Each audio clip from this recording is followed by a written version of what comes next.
Ha sido una experiencia brutal, la verdad. Me ha ayudado mucho, he aprendido mucho. Y todo esto estoy contento y ya está.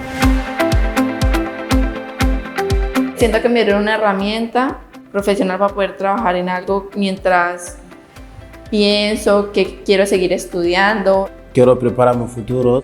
Antes no podía hablar nada, pero ahora ya mejoran las cosas poco a poco. Y también he aprendido aquí camarero, en sala. He estado haciendo algo que siempre me ha gustado, como es la cocina. Pues no tenía ningún conocimiento de la hostelería. Yo quería ser un camarero. Las prácticas súper bien porque así saco a prueba todo lo que me han enseñado en clase. Allá se aprende mucho mejor, o sea, allá es como realmente pasa. Me ha cogido mucha experiencia ahí donde hacer prácticas y me ha gustado el sitio. Excelente, me ha encantado. Una oportunidad excelente que me han dado. He aprendido un montón en las prácticas.